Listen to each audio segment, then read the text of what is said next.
అందరికీ నమస్తే అండి. ముందుగా అందరికీ శ్రావణ మాసంలో జరిగే అన్ని పండుగలకి కలిపి ఒకేసారి శుభాకాంక్షలు తెలియజేస్తున్నాను.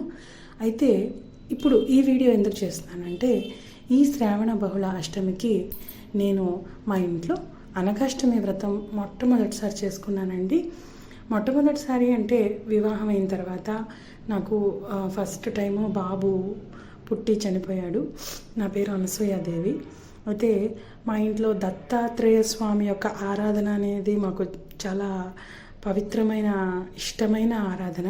మరి ఆ స్వామి యొక్క దయ లేనిదే మనకు నిత్య జీవితంలో ఏమీ జరగదని ఒక దీనిలో అమ్మవారు అయ్యవారిని ఇద్దరిని కూడా మేము అనఘాలక్ష్మి సమేత అనఘా స్వామిని మేము పూజించుకోవడం అనేది మాకు సాంప్రదాయంగా వస్తుంది.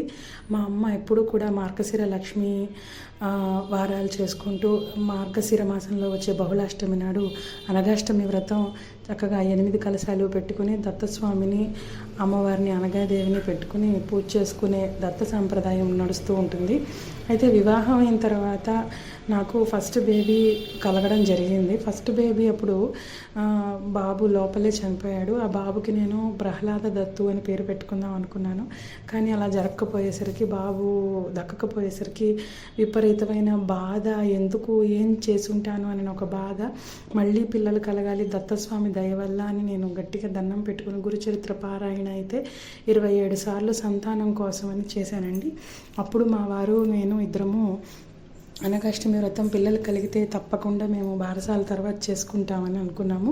అలాగే నాకు కమల పిల్లలు అబ్బాయిలు పుట్టారు. అబ్బాయిలు పుట్టిన తర్వాత వాళ్ళకి మేము శ్రీదత్త అని, అక్షయ శంకర్, శ్రీపాద అని కలుపుకున్నాము. అభినయ, దత్త, రవి వాళ్ళ పేర్లు అనమాట. మరి మొక్కు తీర్చుకోవాలంటే మాకు వెంటనే అవకాశం దొరకలేదు. నేను చేసిన తప్పదే. దానివల్ల మాకు మంచి జరిగింది. కానీ మేము కొంచెం కోలుకొని పిల్లల్ని ఎదిగిన తర్వాత పిల్లలతో పాటు చేసుకుందాం అనుకున్నాం. ఈసారి మా పిల్లలకి 6వ సంవత్సరం ఇది. సో ఈసారి శ్రావణ బహుళాష్టమి నాడు ప్రతి బహుళాష్టమి మనం అనఘాష్టమి వ్రతం చేసుకోవచ్చు. అయితే శ్రావణ బహుళాష్టమి కృష్ణాష్టమి ఈసారి 2024లో విశేషంగా వచ్చింది. కృత్తిక సోమవారము, అందున సోమాష్టమి, శ్రావణ బహుళాష్టమి. సో ఈ రోజున చేసుకుంటే చాలా విశేషమైన రోజు అవుతుందని మేము చేసుకోవడం జరిగింది. అనేక రూపాలు ధరించే గురు దత్తాత్రేయునికి ఒక గృహస్థ రూపం కూడా ఉంది. అటువంటి గృహస్థ రూప దత్తునికి అనగా స్వామి అని, అనగాదేవి అని, సాక్షాత్తు లక్ష్మీదేవి అవతారము అయితే ఆయన విష్ణుమూర్తి అవతారము. మరి ఆ అమ్మవారిలో శ్రీ రాజరాజేశ్వరి, మహాలక్ష్మి, మహాకాళి, మహాసరస్వతి లక్షణాలు నిండుగా ఉంటాయి. స్వామిలో బ్రహ్మరుద్ర విష్ణు లక్షణాలు ఉంటాయి. అనగుడు విష్ణురూపుడు కనుక మనము కృష్ణాష్టమి నాడు విష్ణు రూపాన్ని అంటే ఆ శ్రీకృష్ణ అవతారాన్ని రోజున వారిని ఏర్పాటు చేసుకుని ఈ విధంగా పూజ చేసుకోవచ్చని నాకు అనిపించింది. భక్తులకు తత్వజ్ఞానాన్ని, జీవనం నిత్యం తపోమయమైన జీవితాన్ని గడుపుతూ ఉండే ఆ ఆది దంపతుల యొక్క పుత్రులు 8 మంది అష్టసిద్ధులు అనిమ, లఘిమ, ప్రాప్తి, ప్రాకామ్యం, ఈసిత్వం, వసిత్వం, కామపాయసాయిత, మహిమ. ఈ 8 మంది పుత్రులు కూడా వారికి అవతరించడం జరిగింది. వారిని మనం మండపంలో పేర్చుకుని అనగాదేవి యోగీశ్వరి జగన్మాత యోగంలో ప్రీతిగలది కాబట్టి, గృహం, పతి, పత్ని, పుత్రులను అనుగ్రహిస్తుంది కాబట్టి, వంశవృద్ధిని కలిగిస్తుంది, సమస్త కోరికలను సిద్ధింపచేసే వ్రతం, కవితాశక్తిని, కళలను ఇస్తుంది. ఈమెకి మధుమతి అనే పేరు కూడా ఉంది. ఈమె అనగాస్వామి భ్రూమధ్య నుండి ఉద్భవించినది. దత్తాత్రేయుడు అనగును వామభాగంలో ధరించి ఉన్న శాక్త రూపము కాబట్టి ఆమె పాపమును హరించినది. 3 రకాలుగా ఉంటుంది ఆ పాపం. ఏమిటి అంటే, అనఘాష్టమి వ్రతానికి ముఖ్యమైన రోజు మార్గశిర మాసమే అయినప్పటికీ ప్రతి బహుళాష్టమిని లేక ప్రతి అష్టమిని ప్రతి పౌర్ణమి రోజున గురు శుక్రమూఢముల్లో కూడా తప్పక ఆచరించుకోవచ్చు అని ఈ వ్రత విధానం మనకు తెలియజేస్తుంది. అలాగే మనము ఈ వ్రతాన్ని ఏ దిక్కున పెట్టుకుని చేసుకోవాలి పీఠము అంటే తూర్పు ఈశాన్య దిక్కులో ఉంచుకొని చేసుకోవచ్చు. తర్వాత నేను ఇప్పుడు మీకు వివరించిన విధంగా లక్ష్మీదేవి వామభాగమున దత్తాత్రేయునికి కూర్చున్నటువంటి ప్రతిమను నేను మీషోలో కొనుక్కోవడం జరిగింది. ఆ బొమ్మ ఆ యొక్క ప్రతిమ క్షమించండి 599 రూపాయలకు అనుకుంటాను. నేను చాలా బాగుంది. కన్ను ముక్కు తీరు కూడా స్వామివారిది చాలా బాగుంది. ఆ గృహాభివృద్ధి వంశాభివృద్ధి కోరుకుంటున్నాను కాబట్టి సేమ్ ఆ ఇల్లు షేపులో ఉండే ఒక సింహాసనమైన మండపాన్ని నేను ఈ ప్రతిమను పెట్టుకొని పూజ చేసుకోవడానికి తెచ్చుకోవడం జరిగింది.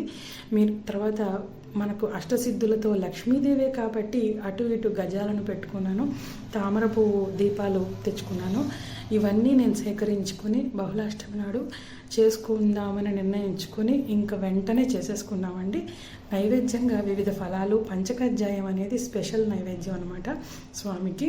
ఈ వ్రతం పూర్తయిన మరుసటి రోజు అర్చించి ఆ రూపాలను, ఆ కలశాలపైన ఉన్న ఆ రవికల గుడ్డలను మనము మన చుట్టుపక్కల ఉన్న వాళ్ళకి ఎవరికైనా కానీ, మన చుట్టాల్లో వారికైనా కానీ అర్హులైన వారిని దత్తభక్తులకు మాత్రమే శేషవస్త్రంగా ఇస్తే వారు దాన్ని చక్కగా వాళ్ళు కుట్టించుకొని వేసుకోవచ్చు ఆడవారు.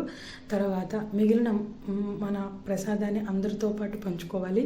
పూజ నిర్మాల్యం అంతా కూడా మనం చెరువులో కానీ నదీ నీళ్లు తొక్కకుండా ఉండే చోట మనం వాటిని విడిచిపెట్టాలి. ఆ తర్వాత ఈ వ్రతం గురు శుక్ర మూఢములలో చేసుకోవచ్చు అని చెప్పాను కాబట్టి ఎవరైనా ఎప్పుడైనా చేసుకోవచ్చు. ఇంకా చెప్పాలంటే పనస చెట్టు నీడలో, అనగా దత్తాత్రేయుల వారు పుత్రులతో అష్టసిద్ధులతో కలిసి ఉంటారు కనుక పనస చెట్టు నీడలో కూడా మనం చేసుకోవచ్చట. అంతేకాకుండా ఔదుంబరం వృక్ష నీడలో కూడా మనం చేసుకోవచ్చు. ఎండు కొబ్బరి, శొంఠి, 4 పిప్పళ్ళు, మేడి పుల్లలు, వాము, దంచిన బెల్లము, గసగసాలు, ఇంకా జీడిపప్పులు, బాదం పప్పు, డ్రై ఫ్రూట్స్ అన్నీ కూడా కలిపి మనము ఈ పంచకజ్జాయం ప్రసాదం చేసుకోవచ్చు. మనం ఈ విధంగా చేసుకున్న తర్వాత మనకు ఇంకా ఎటువంటి ఆటంకాలు లభించకుండా మనం అమ్మవారిని, అయ్యవారిని ఇద్దరిని కూడా చక్కగా మనం ఆ పీఠంలో పూజించుకునేటప్పుడు అనగాష్టమి వ్రతం అని సంబంధించిన ఒక ప్రతిమ కాకుండా ఫోటో ఏదైనా పెట్టుకుంటే మనం ఏం వ్రతం చేస్తున్నామో తెలుస్తుంది. ఇక్కడ నేను అదే చేసుకున్నాను. అరటి పిలకలు తెచ్చుకున్నాను, పొద్దున్నే అందరినీ డెకరేట్ చేసుకున్నాను. అయితే మేము క్లుప్తంగా చేసుకున్నానండి. ఈ వీడియోని నేనే తీసుకున్నాను. సో నన్ను తీసేవాళ్ళు ఎవరో లేరు, ఎందుకంటే నేను పూజ చేసుకుంటున్నాను, ఎవరిని పిలవలేదు. మొదటిసారి శ్రద్ధగా ఈ హడావిడేమీ పెట్టుకోకుండా నేను, మా వారు, మా పిల్లలు, మా అమ్మ చేయిస్తున్నారు, మా నాన్నగారు మాకు అన్నీ సహకరించి పెట్టారు. ఈ విధంగా మేము చేసుకున్నాము. ఈసారి మళ్ళీ రెండవసారి చేసుకునేటప్పుడు అందరినీ పిలిచి చేసుకోవడం జరుగుతుంది. అయితే రవికల గుడ్డలు మాత్రం, ప్రసాదం మాత్రం అందరికీ దత్త ప్రసాదంగా నేను పంచడం జరిగింది. ఈ విధంగా మీరు వ్రత విధానాన్ని, విశిష్టతను తెలుసుకుని వంశాభివృద్ధిని, ఆర్థిక పురోగతిని కోరుకునేవారు అనగాష్టమి వ్రతం తప్పకుండా ఎప్పుడైనా చేసుకోవచ్చు. నేను చెప్పిన విధానాన్ని అంతకాలం భక్తి శ్రద్ధలు ముఖ్యం. మొక్కు తీర్చుకుంటారు. మొక్కు తీర్చుకుంటే కనుక తప్పకుండా మీకు అన్నీ అనుగ్రహిస్తాడు ఆ భగవంతుడు. దత్తస్వామి స్మద్రుగామి సనోవతు, తప్పక అనుగ్రహిస్తాడు. ధన్యవాదాలు. దత్తపాదుకలు కూడా పీఠంలో ఉన్నాయి, చూసారా? అవి మాకు ఔదుంబరం వృక్షం యొక్క బెరడు నుంచి తయారు చేసి ఒకళ్ళు దత్తప్రసాదంగా ఇచ్చారు. అదేవిధంగా గోమాతలను కూడా ఇరువైపులా పెట్టుకుని మేము పూజించుకున్నాము.